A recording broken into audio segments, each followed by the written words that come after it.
आप सबका स्वागत है उत्कर्ष साइंस अकेडमी में। आज हम क्लास करने वाले हैं केमिस्ट्री का, रसायन का। बहुत अच्छा क्लास होने वाला है। आपके आगामी परीक्षा प्रयोगशाला परिचालक और सहायक शिक्षक और साथ ही साथ आपका जो छात्रा और शिक्षक है और बाकी जो अभी अनुलेखक का परीक्षा है उसके लिए बहुत ज़्यादा इंपॉर्टेंट होने वाला है आपका रसायन। ठीक है, केमिस्ट्री। तो चलिए स्टार्ट करते हैं आज की class.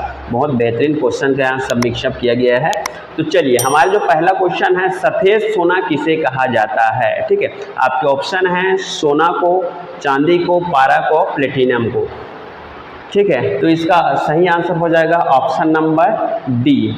Option number D, platinum को सफ़ेद सोना कहा जाता है। ठीक है, प्लेटिनम आप लोग देखे होंगे और केमिस्ट्री पीरियोडिक टेबल में भी प्लेटिनम का उल्लेख है। इसी को सफ़ेद सोना कहा जाता है। चलिए, हमारा जो अगला क्वेश्चन है, क्विक सिल्वर के नाम से किसे जाना जाता है।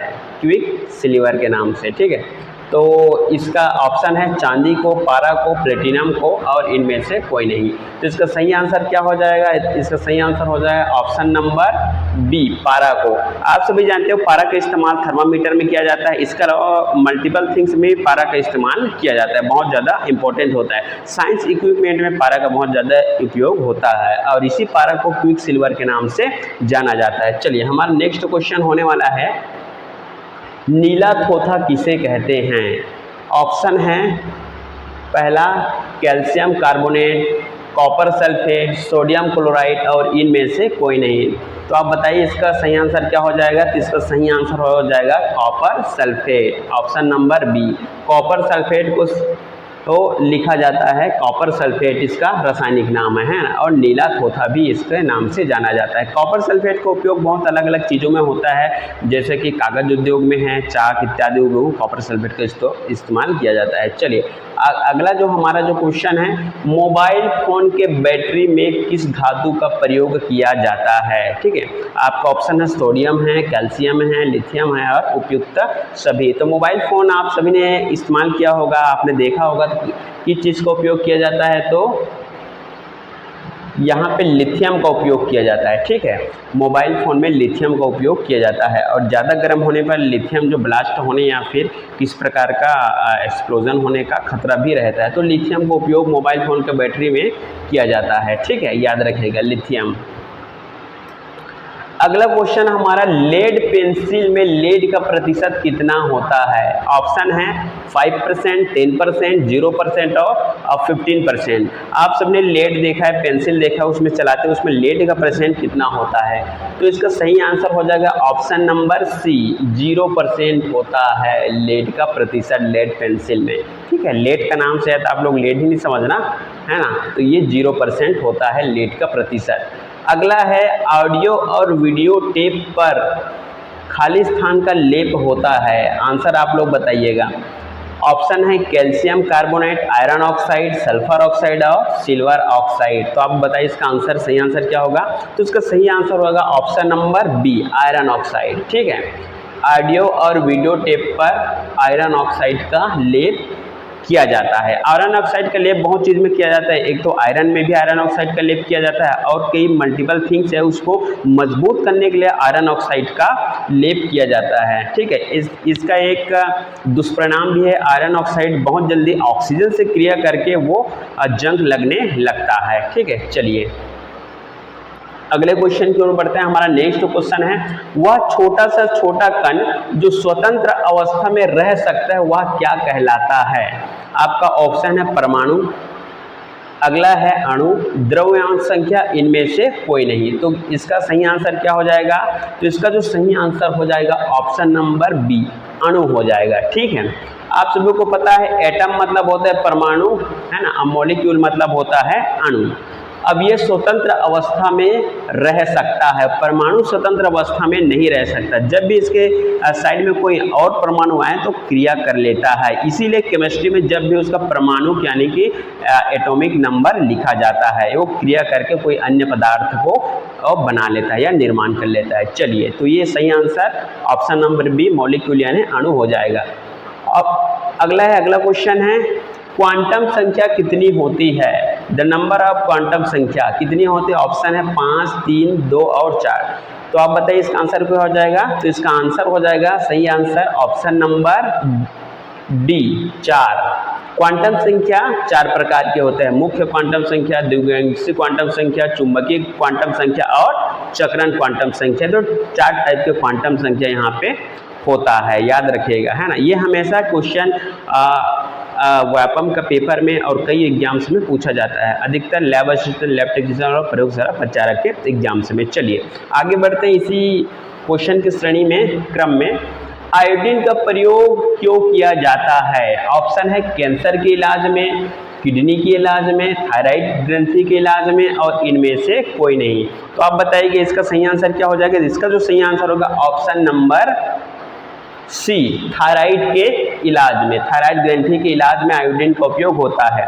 आप सभी को पता है अगर आयोडीन की कमी होता है तो हर किसी इंसान के गले में घेंघा रोग हो जाता है। घेंघा रोग में बहुत से ऐसे गले में सूजन सा हो जाता है, घेंघा रोग हो जाता है आयोडीन की कमी से। अगर आयोडीन का सही मात्रा मिले तो ये थायराइड ग्रंथि सूजता नहीं है और घेंघा रोग नहीं होता। सभी मनुष्य के गर्दन में गले के पास थायराइड ग्लैंड होता है, वही डिसेबल हो जाता है तब घेंघा रोग होता है। अगर मीडियम मात्रा में चलता रहता है आयोडीन की मात्रा तो वो थायराइड ग्रंथि अपने सामान्य अवस्था में कार्य करने लगता है। चलिए अगला क्वेश्चन की ओर बढ़ते हैं। हमारा जो नेक्स्ट क्वेश्चन होने वाला है, यूरेनियम का प्रयोग क्यों किया जाता है? आपका ऑप्शन है खून रोग यानी ब्लड रोग पता लगाने में, रक्त कैंसर को नियंत्रित करने में और उसके बाद चट्टान की आयु ज्ञात करने में उपयुक्त सभी।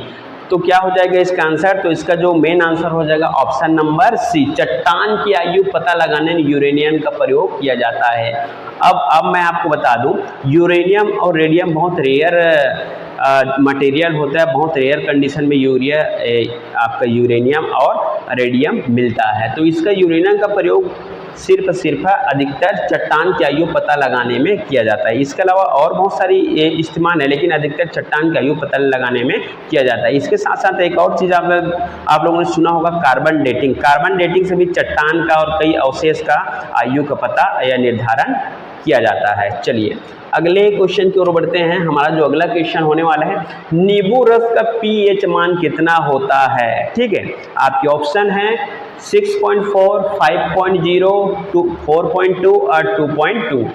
ठीक है, तो इसका जो पीएच मान होगा ऑप्शन नंबर डी, नींबू रस का पीएच मान कितना होता है? तो 2.2 होता है। आप सबको पता है नींबू का रस का जो स्वाद होता है खट्टा होता है और जितने भी खट्टे पदार्थ होते हैं वो एसिड में आते हैं। ठीक है, और एसिड का जो वैल्यू होता है हमेशा 7 से कम रहता है, क्योंकि नींबू का रस थोड़ा ज़्यादा खट्टा रहता है, इसीलिए इसका वैल्यूज होगा, पीएच वैल्यू होगा 2.2।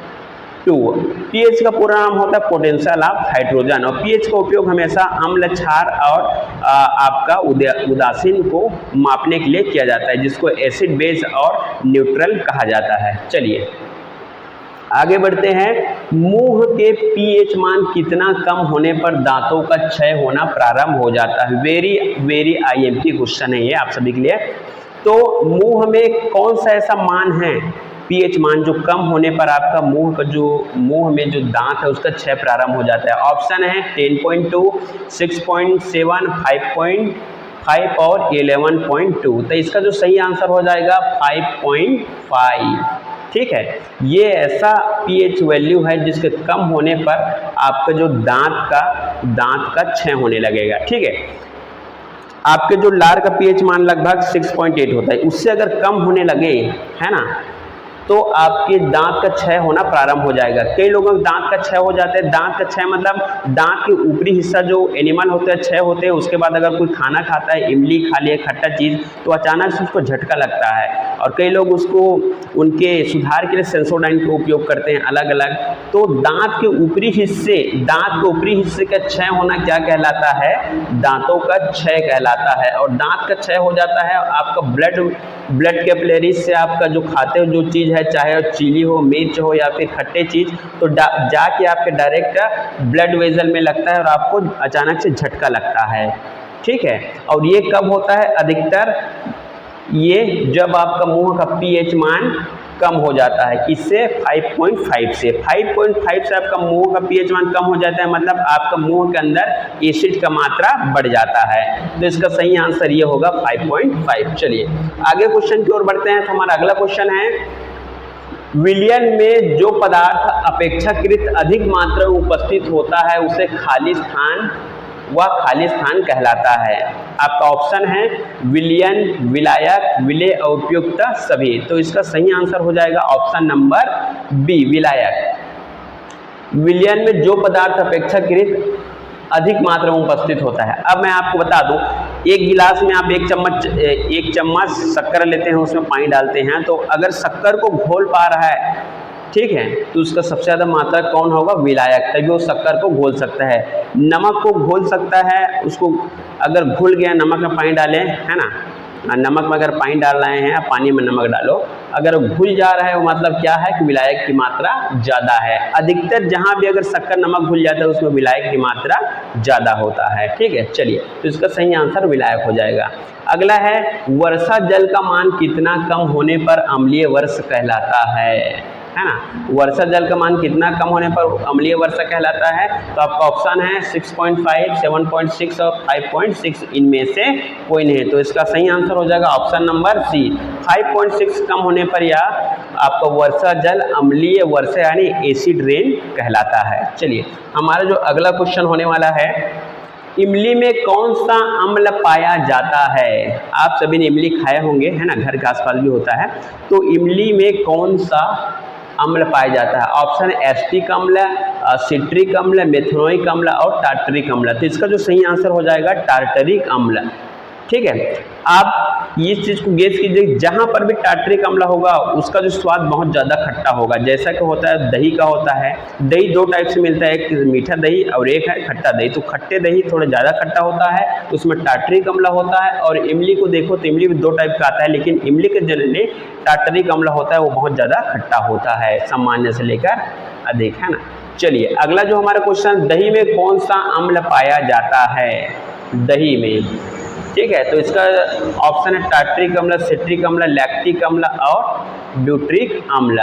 तो इसमें इसको जो सही आंसर हो जाएगा, दही में कौन सा अम्ल पाया जाता है? तो दही में पाया जाता है एक्चुअल में लैक्टिक अम्ल पाया जाता है। ठीक है, अगर इसका मात्रा कम हो, है ना, एकदम ही ज़्यादा हो, तब टार्टरिक अम्ल बन सकता है। ठीक है, लेकिन लैक्टिक अम्ल पाया जाता है। दही का मैंने दो कंडीशंस बताए हैं। चलिए, अगला है सोना चांदी के शुद्धिकरण में किस अम्ल का प्रयोग किया जाता है? ठीक है, सोना चांदी के शुद्धिकरण में कौन सा अम्ल का प्रयोग किया जाता है? ऑप्शन है एसिटिक अम्ल, सिट्रिक अम्ल, नाइट्रिक अम्ल और उपयुक्त सभी। तो इसका जो सही आंसर हो जाएगा, सोना चांदी के शुद्धिकरण में जो प्रयोग किया जाता है वो नाइट्रिक अम्ल का प्रयोग किया जाता है। ठीक है, नाइट्रिक अम्ल की एक और स्ट्रॉन्ग एसिड होता है जिसको सल्फ्यूरिक एसिड कहा जाता है। सल्फ्यूरिक एसिड इतना स्ट्रॉन्ग होता है कि आपका आयरन को भी कुछ ही समय में तोड़ देता है और सिल्वर और गोल्ड को भी कुछ ही समय में तोड़ के अलग कर देता है, इसलिए उसका उपयोग नहीं किया जाता। नाइट्रिक जो अम्ल होता है, नाइट्रिक अम्ल का तनु नाइट्रिक अम्ल का उपयोग किया जाता है शुद्धिकरण के लिए। ठीक है, चलिए आगे देखते हैं। अगला जो हमारा क्वेश्चन है, कपड़े से जंग धब्बे हटाने के लिए कौन से अम्ल का प्रयोग किया जाता है? आपका ऑप्शन है ब्यूट्रिक अम्ल, ऑक्जेलिक अम्ल, मेथनोइक अम्ल, इनमें से कोई नहीं। तो इसका जो सही आंसर हो जाएगा ऑक्जेलिक अम्ल का उपयोग किया जाता है, ऑप्शन नंबर बी, कपड़े से जंग या दाग धब्बे हटाने के लिए। आप सभी को पता होगा अधिकतर कपड़ों में दाग धब्बे लग जाता है खाना खाते समय या अन्य किसी चीज़ों में लोहे से, तो ऑक्जेलिक अम्ल का प्रयोग से कपड़ों के दाग धब्बे हट जाते हैं। ऑप्शन नंबर बी इसका सही आंसर है। चलिए अगला क्वेश्चन देखते हैं। हमारा जो अगला क्वेश्चन है, साबुन बनाने में किसका प्रयोग किया जाता है? ऑप्शन है calcium carbonate, sodium hydroxide, nitrogen oxide और मैग्नीशियम हाइड्रो ऑक्साइड। तो इसका जो सही आंसर हो जाएगा option number B, sodium hydroxide का प्रयोग किया जाता है। ठीक है, चलिए अगला जो हमारा जो क्वेश्चन है, हमारे शरीर में कितने परास के बीच कार्य करता है? हमारे शरीर कितने परास के बीच कार्य करता है? ऑप्शन है 1 से 6, 12 से 13, 10 से 11 और 7 से 7.8। ठीक है, तो आप बताइए हमारे शरीर कितने परास के बीच कार्य करता है? हमारे शरीर में कार्य करने की क्षमता कितना होता है, कितने परास के बीच कार्य कर सकता है? तो इसका जो सही आंसर हो जाएगा ऑप्शन नंबर डी, 7 से लेकर 7.8 तक के परास में हमारा बॉडी वर्क करता है।